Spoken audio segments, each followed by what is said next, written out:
Nessa aula, nós vamos falar sobre o mais fundamental de tudo, de 1 e de 0, dos bits. Apesar de eu nunca ter trabalhado com bits em JavaScript, e provavelmente você também não vai trabalhar, estou chutando isso aqui na verdade, mas entender esse conceito é algo bom para pelo menos, caso algum dia você se depare com isso, saiba o que está acontecendo no código. Como nós sabemos, tudo para um computador são zeros e uns, ele usa dígitos binários. Resumidamente, tudo é armazenado de forma binária, então o computador codifica esses dígitos, como por exemplo, utilizando codificação UTF-8, mapeia essas combinações de dígitos para seus correspondentes caracteres, dígitos e símbolos. No JavaScript, por exemplo, se eu quiser saber o código binário de um número, eu posso utilizar o construtor number e um número dentro, como por exemplo aqui, number 113, deixa eu colocar dentro do console log, né? console.log, dessa forma, number 113. Aqui eu coloco .toString, passando a minha base 2 aqui, que é a base que a gente usa para converter números em binários. Se eu rodar aqui, tem a minha representação binária do número 113. Vale a nota aqui que não dá para utilizar binário diretamente no JavaScript. Se eu quiser utilizar um binário de alguma forma, eu tenho que utilizar a função parseInt, passando o número e a base. Como por exemplo aqui, então, console.log, parseInt. Aqui dentro eu vou passar a minha representação do binário ali, 1110001. E aqui na frente, 2, que seria a minha base. Se eu rodar, tenho aqui então 113, que foi a mesma coisa que eu passei aqui em cima no number. Então, como podemos trabalhar com operadores bitwise e binários no JavaScript? E o que seria um operador bitwise? Eles são meio parecidos com os operadores lógicos que nós temos, porém eles trabalham em cada bit dos caracteres que você está comparando. Então, vamos falar sobre o nosso primeiro operador, que seria o operador de OR, representado por apenas um pipe. No caso aqui, OR lógico seria isso, e o OR do bitwise seria um só.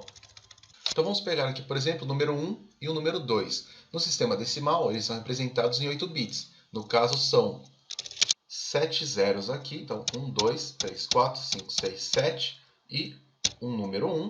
Esse daqui, então, seria o nosso 1. Já o número 2 aqui, ele é representado por 6 zeros, um número 1 e um número 0. Então, esse aqui seria o nosso número 2.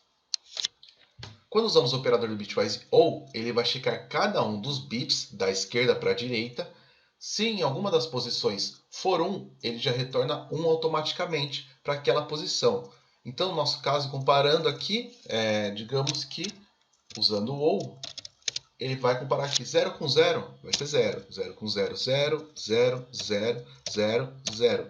E aqui eu já tenho 1, automaticamente ele joga 1. E ali também já tenho 1 ali acima, então ele joga 1 aqui automaticamente. Então essa vai ser a nossa resposta para a comparação. E qual seria aqui a resposta então? Se eu der um console.log de 1 ou bitwise no caso 2, aqui qual vai ser a resposta?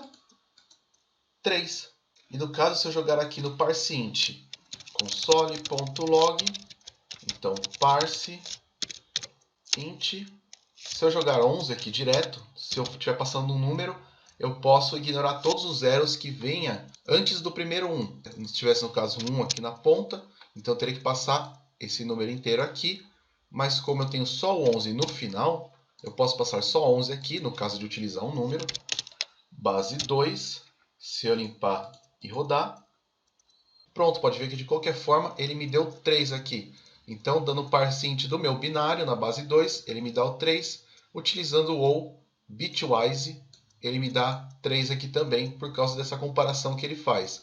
Então, novamente, o OR do bitwise, ele compara da esquerda para a direita. Se houver o número 1 em qualquer uma das posições dos dois números, ele já me joga aqui o número 1 automaticamente na mesma posição.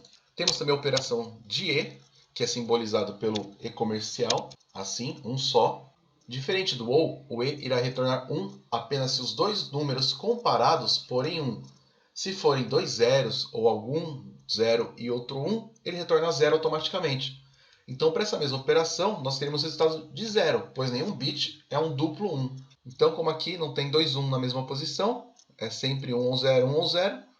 E se eu passar aqui um E, vou do ou. Se eu comentar isso aqui agora, se eu limpar e rodar, ele me deu um 0. Se eu colocasse aqui no caso um 3, já que o 3 ele vai ter pelo menos um aqui, se eu limpar e rodar, então ele me deu um 2. Por quê? Aqui no caso, né, comparando essas duas de baixo, aqui vai ser 1 com 1, ele vai retornar 1. Aqui 1 com 0 vai retornar 0, então ele praticamente retorna 10. Mesma coisa de cima. Por isso o resultado foi 2. Existem outros operadores, mas eles não são importantes e são bem menos utilizados do que esse, que já são pouco utilizados. Essa foi a aula sobre Bitwise. Espero que você tenha aproveitado alguma coisa. Pelo menos fique na mente aí como funciona o Bitwise, como funcionam esses operadores. E quem sabe não possa utilizar alguma coisa no seu código, mas se não conseguir utilizar sem problemas, é apenas para saber como manipular então os seus bits no JavaScript.